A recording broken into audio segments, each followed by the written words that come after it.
Hello, everybody, and welcome back to another episode of The Push with Nick and KP. I'm KP. Nick is here in attendance with me today, as per usual. Today, we are going to be going through our recap of WWE's NXT show from last night as of recording. This was the 25th of March edition of NXT. So, how about we break things down? We get into all the action that took place across the night. And let's start off with possibly part one of a historic night for Stephanie Vaquer. She would look to retain her NXT Women's Championship up against challenger Jaidaparker. So one-on-one contest here between the two women, and an opportunity for Stephanie to have part one of her two-title defenses, checked off and solidified as a successful defense. This would be a pretty good start to the show. Both women sort of like really showcasing what they're really capable of in that ring. I thought the match had a good flow to it to begin with. So, obviously with two title defenses on the same night, you're going to look to have probably one at the start, one at the end. That was sort of telegraphed last week on NXT when they announced that it was going to be the two matches. So with the North American Women's Championship to be main eventing, the NXT Women's Championship started the show. It would go down as expected. There was a little bit of interaction between Jaidaparker and Jordynne Grace last week, which sort of allowed this match to take place, I guess, where you had Jaidaparker shoving Jordynne across ringside and, taking the opportunity for herself. And Jordynne would remember that very clearly. So she was watching the match take place originally backstage with the rest of the women's locker room. But it would get to a point where Jordynne would be seen leaving the watch party, essentially. Where she would be going, that would be straight to the ring, where she would go and basically distract Jaidaparker towards the end of the match. Jaida was rolling. She was into it. She was about to set up for her hypnotic. But that sort of momentary distraction by Jordynne Grace, when Jaida went for that hypnotic, Stephanie would be able to take advantage, would roll up Jaida, and that would be title one of two successfully defended to begin the show. It was a fun match. It was pretty much as you'd expect here, really. I don't think there was too much really to take from it before the interference took place and the distraction from Jordynne Grace. But Stephanie, as far as she's concerned, part one of the plan is done. She retained her NXT Women's Championship. And it was quite interesting, I thought, on commentary. We had a lot of a conversation from the commentators about Julia regarding this one, and how she hasn't been seen since NXT Roadblock. And, she might be going through some internal struggles and whatnot with a couple of various situations. But it seems to be that, they're keeping her fresh in the conversation. So perhaps it won't be too long before we do see Julia back again. That's just the initial reaction I got. Whether I'm looking too deeply into that, I don't know. But it was nice to sort of like hear them, actively speaking about her, which does sort of like give me some confidence that it won't be too long before we do see her once again. But yeah, good match to start off the show. Nice pace setter. And Stephanie retaining her title, part one of two. How about we move on then to what took place next? And that would be a tag team contest between Tyreek Igwe and Tyson DuPont. They would take on the team of Hank and Tank. So interestingly, before this match take place, in recent weeks, we've seen Hank and Tank get various sort of bits of advice from various tag teams. Most recently, the Hardys up until this point. Today, we would see Motor City Machine Guns just casually backstage, around Gorilla, basically waiting for Hank and Tank. And they would give them some advice before this matchup, sort of like tag teams have done in the build-up to this one. It would be the same situation, though. So all the tag teams giving these guys the advice, they go out there, they put on a bit of a show, they look good doing it, they have a good solid match, and then they end up losing. That seems to be Hank and Tank's thing at the moment. I am struggling to see when it's going to actually tick for these guys, because to be fair, in the ring, they're looking pretty good. They're looking pretty impressive. But it's actually sort of like getting that victory, which seems to be the elusive element for these guys. And no matter what they try, no matter what the advice they're given, it just never seems to quite work out in the end. Like, it's good for about 90% of the match, and that last little 10%, that's where stuff goes wrong, and ultimately that's the most important part to get that victory. So, Tyreek Igwe and Tyson DuPont, Tyreek Igwe and Tyson DuPont, they get a good win here. Wesley watching in attendance at ringside. These two needed a win, and I think it's fair play for them for getting that done here today. But as to what's going to happen next with Hank and Tank, who knows which tag team they'll probably interact with going forward. After that one would take place, we'd have a singles match for the NXT Heritage Cup Championship, which would see the current reigning champion Lexis King taking on Javon Evans. Javon would have a conversation with Trick Williams in the back just before this one would take place, basically saying how he's going to show the world tonight that he can win a championship, that he's going to bring it to Lexis King, he's going to become the NXT Heritage Cup champion. It would get to a point in the matchup with Javon and Lexis where Javon would be starting to roll, and things would be going pretty well for the young OG. Then we would see Obafemi, who had been seen previously in the night, arriving at the arena looking pretty angry, looking pretty annoyed. He would charge down ringside, and he would go straight after Javon Evans. He would hit Javon with a fall from grace, which obviously is a big powerbomb finisher, onto the actual apron. Very similar style to how Kevin Owens does the apron powerbomb. And that would lay out Javon Evans. Lexis King back in the ring. The referee counting down here. It would be a count-out victory for Lexis King. Javon not able to get back into the ring in time. He'd sort of like be crawling along the apron, trying to get back into the ring, but couldn't quite shift his body weight up. And that would be the end of the 10 count. So Lexis retains via the count-out, and he holds on to his NXT Heritage Cup Championship. The match was quite fun, to be fair. I quite enjoyed it. I think every time Javon Evans is in the ring, you're in for a wild ride. And Lexis King, he looks pretty solid, to be fair. And the interesting sort of like dynamic that he's changed with the NXT Heritage Cup, whether you like the old rules or not, it's very different now to what it used to be. Maybe people have the different opinions on that one. But after the contest, we would see Dark State appear in the crowd, the group of thugs from the PC that have been attacking several times recently. And they wouldn't attack this time. They would arrive and they would sort of just have a little look around, basically make their presence known, and sort of like scaregating people, I guess, in the ring. But at this point, it would be Javon Evans and Obafemi in there. They wouldn't even notice Dark State. It's as if they weren't even there. Javon and Oba would just have a brawl between the two of them, whilst the lights are going like flickering on and off or whatever with the effects of Dark State's appearance. But as Oba and Javon are going back and forth, we would have Trick Williams come on down, and he would land the trick shot on Javon Evans. So I guess sort of like comeuppance for getting involved last week or whatever. There's another bit maybe miscommunication. Perhaps Trick was aiming for Oba and hit Javon. I don't know. It seems like it probably was aimed at Javon Evans based on the interaction earlier on in the night. But last week was a miscue. Makes me think maybe this week was as well, but it's one of those things. As for Dark State, though, it's quite interesting they didn't attack during this segment again. They didn't attack last week during it. They didn't attack this week either. So, I don't know. I got a few things going in my head here, a couple of theories going around. Don't know if you're thinking maybe the same thing, but they may be one of these guys that are involved in this back to back here between Javon Evans, Obafemi, and Trick Williams. Maybe one of these guys is involved with Dark State. Just makes you think a little bit. But what did you think of all the segments here then, Nick, regarding Stephanie's first title defense of the night, the tag team matchup, and then the NXT Heritage Cup Championship match, which went into the Dark State appearance afterwards? What are your thoughts on a pretty hectic start to the show? Yeah, stacked show from beginning to end. Notes were much longer than a typical show.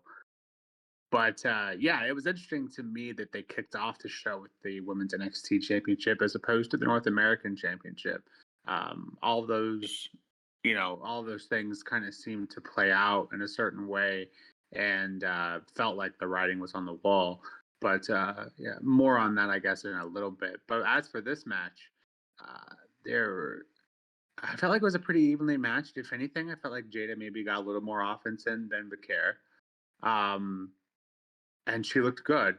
It felt like it was nothing too special, simply because the lack of time they were given. And I felt like Jada really didn't walk away looking any better from this match. I felt like the way she was able to win with the Jordan Grace distraction more so protects Jada than anything. And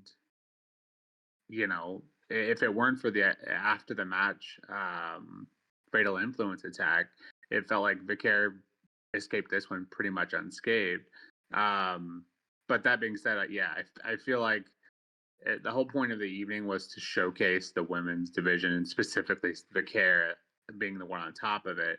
And I felt like that really didn't do much this particular match. So, yeah, it was more about Jada, proving that she could belong here, and it felt like Jordan Grace being in there, distracting her due to the interaction they had last week. So it was, I feel like it was a bit of an unfortunate ending. But I feel like if these two had more time, they could really tear the house down. So, but yeah, Fatal Influence attacking after the match. And then, Vaquer, we see later backstage nursing her injuries. Ava asking her if she can still go. And of course, she said yes. She's the ultimate champion, and she's going to represent this women's division like she should. She's confident she can still defend. So, yeah, I kind of want to go a little more from this one, but, realistically speaking, if you have two matches, one of them has to be cut a little short to stand a chance. So I get that. It makes a bit of sense. Yeah, and then we go to the Hank and Tank versus Tyson and Tyreek match. And yeah, don't have too much to add that you haven't already mentioned. Hank and Tank look really good in the ring. I think they get better each week, and the old cliche for guys their size, they move. They move really well.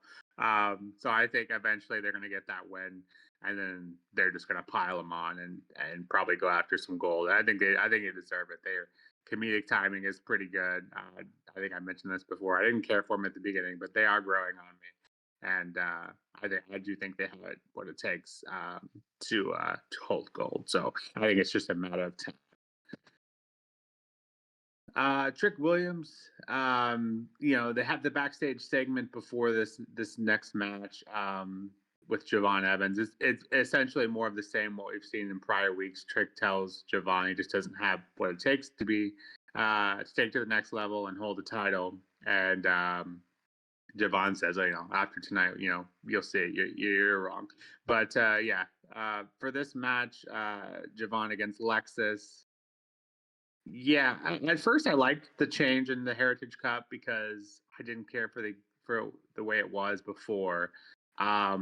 But now, like the way they explain the rules, it kind of seems unnecessary because it's just a match. It's the same as any other match. So I think I should have stuck on your side there at the beginning. I think maybe we kept the original gimmick or modified it slightly. But now it doesn't really seem that we need the rules at all. But yeah, this is a good match.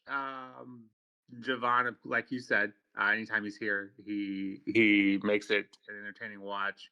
And this was until obafemi came in and powerbombed Javon on the outside of the ring, which we all know is the hardest part of the ring. So another match being ended by interference, that seemed to be a theme throughout the night.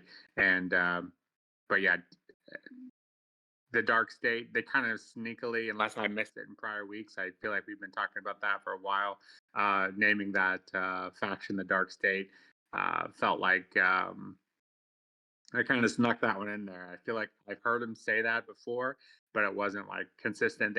Each commentator would call them something different. So I'm glad we finally have that because I was getting tired of saying the four masked figures. And then Trick coming down and inadvertently taking out the OG because later he's interviewed and he basically calls them collateral damage. So I like your theory. I think it makes sense. In terms of who, I feel like it would have to be Trick taking on this more aggressive persona lately, which I like for his character, and I think it makes a lot of sense. But yeah, first half of NXT very entertaining, and I like what I've seen so far. Yeah, really good start to the show with a lot going on. It didn't really seem to slow down as the show went on, though, because how about we continue with what followed with the rest of the action throughout the night? Next up would be a tag team match between Tatum Paxley and Gigi Dolan, as well as the Meta Girls, so Last Legend and Jakara Jackson. We've seen a lot of good stuff from the Meta Girls recently.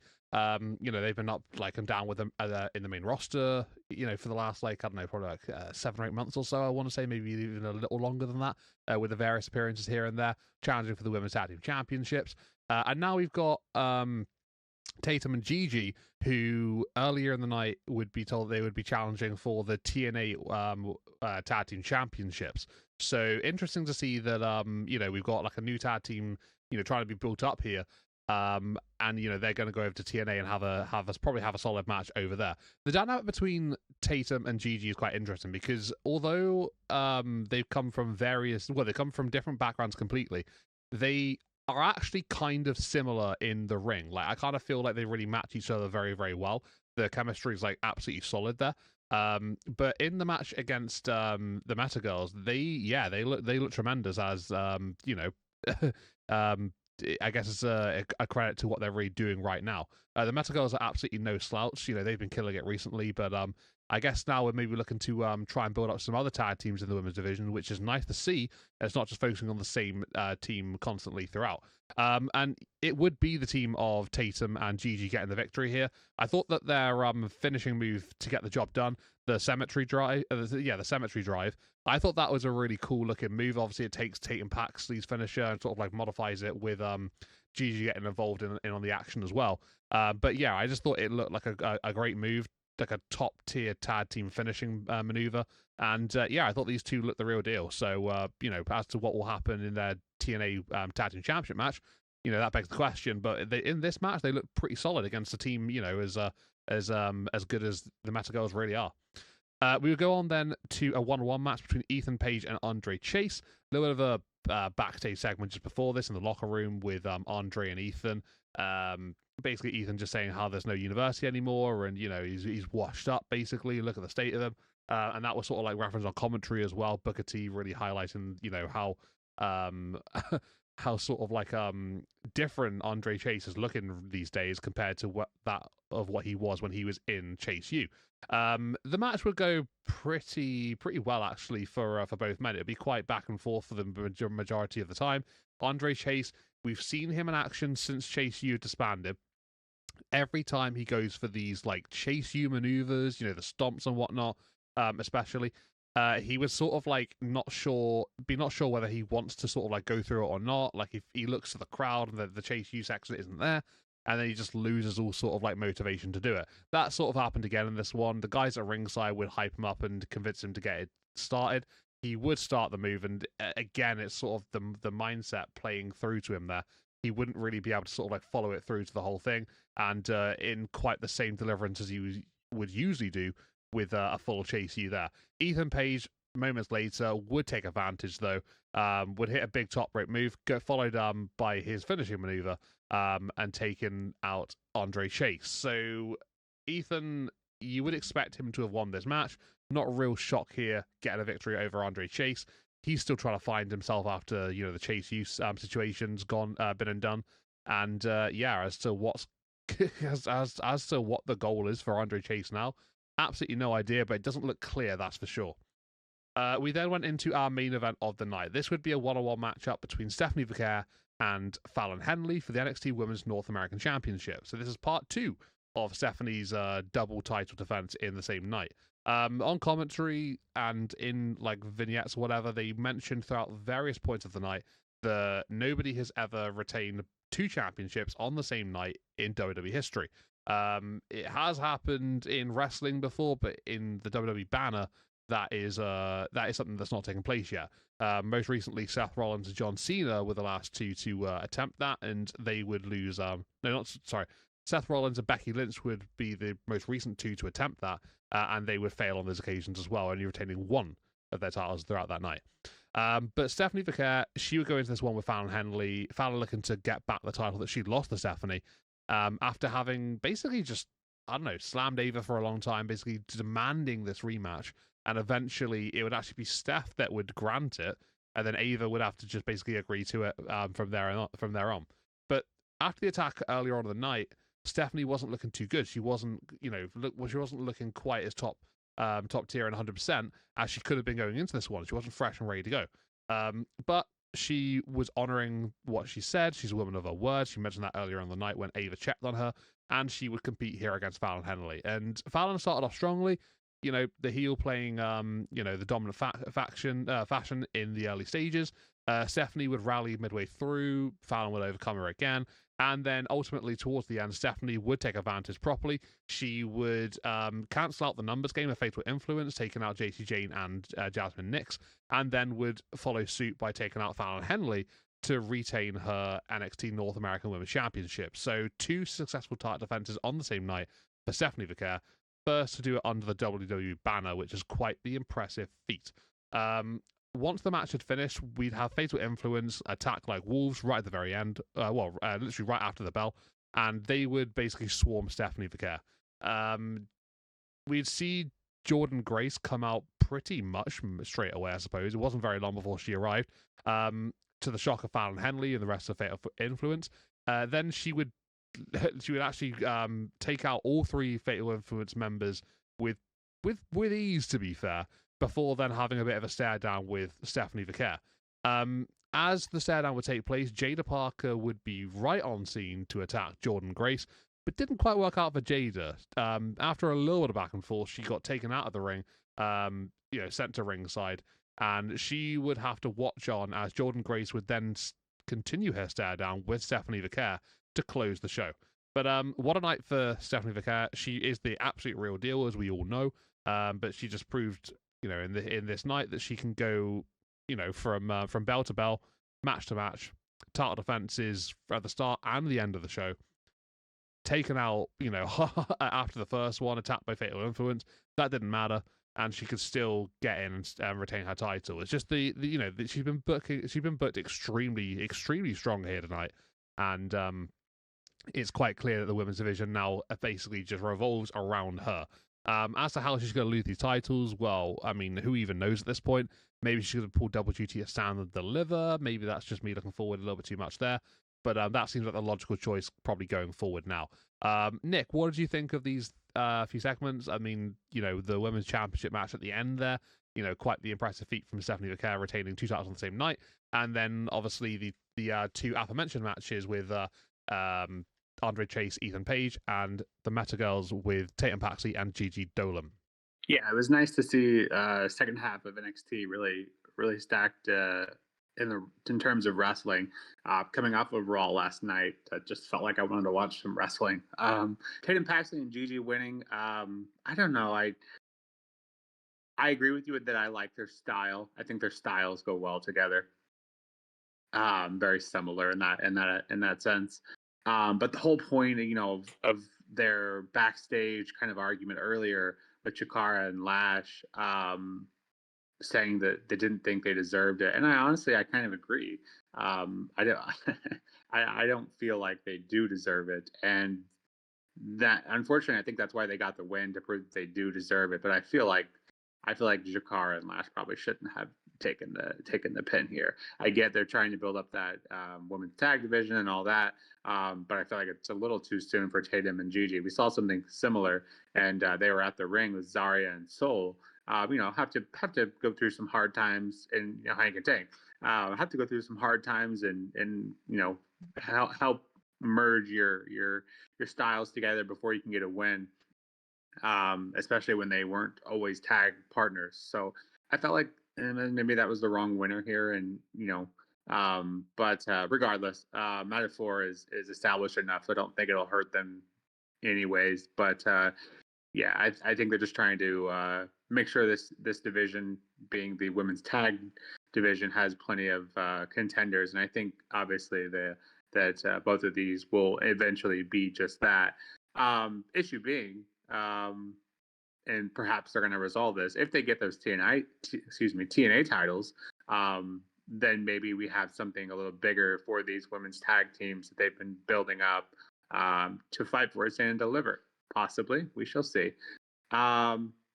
Yeah, Ethan Page and Chase. Yeah, I think the expected winner there, with Ethan Page winning, and a pretty competitive match, and a lot longer than I thought it would be, actually. Ethan getting the win, I think, is the right choice.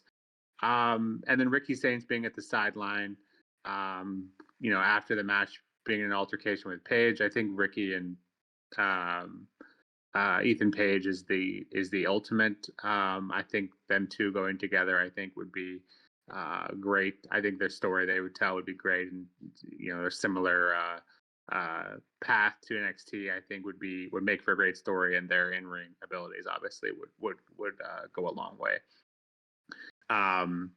Yeah, but then Ricky Stanks is attacked by Sean Spears, saying that there's a reason why he wasn't invited to the calling in the backstage interview earlier, because his ego is his worst enemy. So then Ricky Stanks declares that he will challenge Sean for the North American title. The match itself, I thought was pretty good. Ethan Page winning the right decision, and I have no idea where they're going with the Chase thing. I would be surprised if Chase U doesn't end up being a thing again, because it feels like they're all kind of lost without it. And I think that's probably the key takeaway, and that they needed it, so they bring it back. I feel like I don't know. I guess we'll wait and see. But yeah, Ricky and Sean for the North American title, I feel like will be a good match. Obviously, I don't think Sean would retain that. But it feels like maybe Ethan Page should be added in there too. I think that would kind of add to a stand and deliver style match and live up to that event. Main event, yeah, Stephanie Vaquer and Fallon Henley. It felt like all the chips were in Fallon Henley's favor from the way the two matches were organized. This one being the main event, which I mentioned earlier was a bit odd that they would put this one as the main event and not the NXT Women's Championship. So we kind of thought, well, this is probably why. It's because Fallon's going to get that title back. With her attacking afterwards and her being seen, in the back leading up to this match, it felt like, we weren't sure if Vaquer is going to have what it takes to retain both titles, especially with the amount of times that the commentary had mentioned this has never been done before. But with that, it was the other way. Vaquer does get the win here, and thinking on it, I think I'm okay with her being that first champion that was able to defend two titles, and B, I'm glad that we're not throwing a title back so quickly, because I think it would make the impact of her winning both titles, it would lessen that a little bit, I think, if she were to lose to Fallon Henley so quickly. But then, yeah, after the match, Fatal Influence coming in, attacking Vaquer, and Jordan Grace coming in to help her fend off the competition, and then fighting off Jada, and then showing all the women backstage arguing about who has next. I think this episode is very much about the women's division, and in particular the Dark Angel. Vaquer standing on top of it all. An impressive feat. And I think possibly maybe we make Fatal Influence look a little weak after doing all that and still not being, still being able to do what they needed to win that North American title. Or maybe just, I guess it's which side of the coin you're looking at. Vaquer, obviously, very, very impactful statement made with getting this win. But yeah, this was a nice, refreshing episode. It felt like every story has a ton of people involved in it, and felt like all of it was working up to stand and deliver, which is good. Between that and Mania, that's what we want to see at this time of the year. Only 3 NXT episodes left, and this was the best show I think we've seen in 2 weeks. Well, week and a half so far. We haven't seen SmackDown, but out of the last 2 weeks, this was by far the best episode for me. Yeah, interesting to see where Vaquer takes this title. I think that's the main point. I can't imagine they'd make her double defend on Stand and Deliver, but if she still has both of those titles, I don't see how you get around that, because you can't just have one not defended, right? Unless they put her in a multi-woman match and she can somehow remain unscathed, kind of similar to the strategy they pulled today. But yeah, interesting. And I think all eyes are on her, holding all the women's gold and having an entire locker room stacked against her, as they very much showed. So the odds are stacked against her. So we'll see where they take that. But overall, I give this NXT episode a 7.5 out of 10. You know what? Make it an 8. It was nice to see us kind of turn the tide a little bit for the last episodes of the main roster in NXT that just didn't quite live up to what we've been seeing in weeks prior. So, yeah, refreshing NXT, and looking forward to the next one. Yeah, I think you've hit the nail on the head really well there. This literally was a case of having a good show, one that I can really sort of like enjoy, get my teeth into, considering what main roster's been offering recently. So yeah, this was a nice change of pace. I really did enjoy this one. The championship matches, everything that happened in between. You got just feuds like kicking off, going into Stand and Deliver season, and just basically just doubling up and getting more intense as time goes on. Yeah, I think they're doing a lot of things right NXT at the moment, and it seems to be elevating the women's division, like you said. That's the whole point of this show, by the looks of things. And I would agree with you on that one. Yeah, I think they know how good the division is. They're putting a lot of stock into it, and they're raising the game every single time they can, which is just a credit to what every single woman really is bringing to the table, especially the likes of Stephanie Vaquer, fallonhenley, Jaidaparker, Jordan Grace, the ones that were highlighted tonight. And obviously you got the tag teams involved earlier on with the Metal Girls and Tatum and Gigi. But yeah, I think whenever anyone steps up in the women's division, they do deliver, and they show up and show out, which is just great to see. This episode of NXT, I would probably give it an overall of, I would probably say 8 as well. I was sort of like torn between 7.5 and 8, but I think 8 just sort of like nudges it, and I think maybe that sort of helped with the recent episodes of main roster stuff. So yeah, it helps bump it up a little bit more. But guys, what did you think of this recap of NXT? What did you think regarding our opinions? If you think differently, or are you happy to go along with what we're saying, let us know in the comments what you think of what we're putting out here, because basically just going along with the flow and just basically saying it how it is, essentially. For those of you who watch along here and you like the video, please hit like and subscribe to our channel, where we're uploading more and more content each and every single week. Multiple videos this week doing recaps and such for these WWE events. But for now, guys, this has been The Push with Nick and KP, and we'll see you in the next one. Cheers, everybody, and goodbye.